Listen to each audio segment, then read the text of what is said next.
Yo mga idol, kamusta? Sports Talk PH nga pala. Ang reaksyon ni De La Hoya, pag-usapan natin yan mga idol. Ngunit bago ang lahat ay huwag kakalimutang mag-subscribe at i-click ang notification bell button for more sports talk. So hindi nga po naitago ng Golden Boy promoter Oscar De La Hoya ang kanyang pagkakadismaya matapos matalo sa hindi inaasahang pagkakataon ang kanyang alaga na si Ryan Garcia sa kamay ni Rolando Romero via lopsided unanimous decision sa naging laban nito kahapon. Prangka pong sinabi ni De La Hoya sa kanyang interview, nakitang-kita daw na lumaban ng parang takot na takot si Garcia kay Romero. Pero naiintindihan niya naman daw kung bakit natakot si Garcia kasi alam naman daw nito sa kanyang sarili na may kalambutan talaga ang kanyang panga.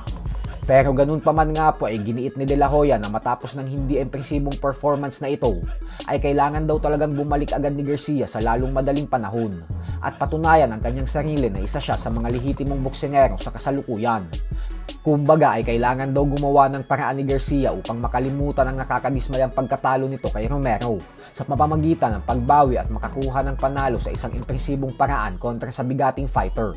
Dahil po sa mga binitawang salita na ito ni De La Hoya, ay panigurado po na hindi matutuwa si Garcia dito. Kaya naman wag na tayong magulat kung magkaroon ulit sila ng alitan at hindi pagkakaintindihan katulad sa nakaraan. Samantala, madaming fans naman nga po ngayon ang nadidismaya kay Garcia dahil napakadami umano nitong dinadahilan ng dahil sa pagkatalo niya kay Romero. Pagkatapos po kasi ng laban ay sinabi ni Garcia na hindi naman daw sa nagdadahilan siya.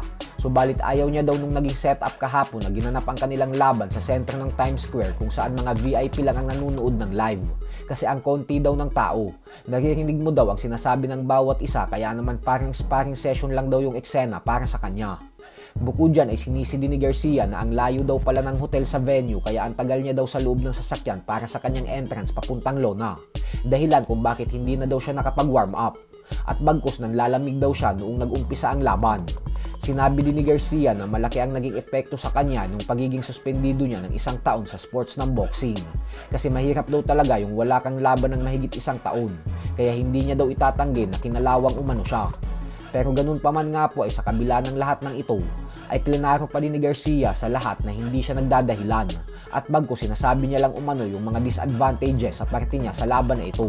Aminado pa din umano siya na tinalo siya sa malinis at patas na paraan ni Romero at na mas magaling na fighter daw talaga si Romero sa kanya sa gabing ito. Kaya naman kayo na lang po ang humusga dyan. So hanggang dito na lang po muna tayo mga idol.